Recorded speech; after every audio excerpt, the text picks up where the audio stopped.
Before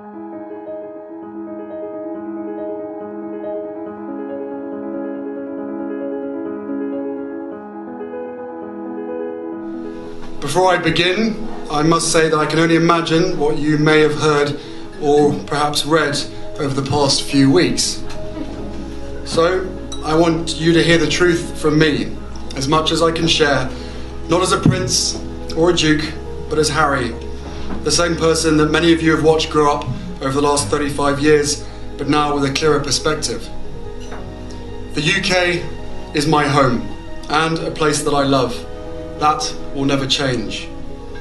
I've grown up feeling supported from so many of you, and I watched as you welcomed Meghan with open arms, as you saw me find the love and happiness that I'd hoped for all my life. Finally, the second son of Diana got hitched. Hooray. I also know that you've come to know me well enough over all these years to trust that the woman I chose as my wife upholds the same values as I do.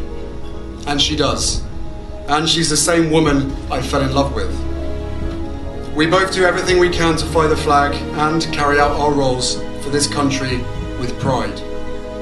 Once Meghan and I were married, we were excited, we were hopeful, and we were here to serve. For those reasons, it brings me great sadness that it has come to this. The decision that I have made for my wife and I to step back is not one I made lightly. It was so many months of talks after so many years of challenges. And I know I haven't always gotten it right, but as far as this goes, there really was no other option. What I want to make clear is, we're not walking away. And we certainly aren't walking away from you. Our hope was to continue serving the Queen, the Commonwealth and my military associations, but without public funding. Unfortunately, that wasn't possible. I've accepted this, knowing that it doesn't change who I am or how committed I am. But I hope that helps you understand what it had come to, that I would step my family back from all I have ever known, to take a step forward into what I hope can be a more peaceful life. I was born into this life, and it is a great honour to serve my country and the Queen. When I lost my mum 23 years ago, you took me under your wing. You looked out for me for so long, but the media is a powerful force. And my hope is one day our collective support for each other can be more powerful, because this is so much bigger than just us. It has been our privilege to serve you, and we will continue to lead a life of service. So in that respect, nothing changes. It has also been a privilege to meet so many of you and to feel your excitement for our son Archie, who saw snow for the first time the other day and thought it was bloody brilliant.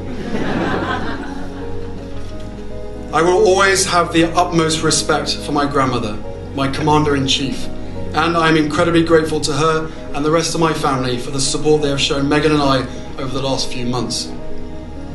I will continue to be the same man who holds his country dear and dedicates his life to supporting the causes, charities and military communities that are so important to me. Together, you have given me an education about living, and this role has taught me more about what is right and just than I could ever have imagined. We are taking a leap of faith, so thank you for giving me the courage to take this next step.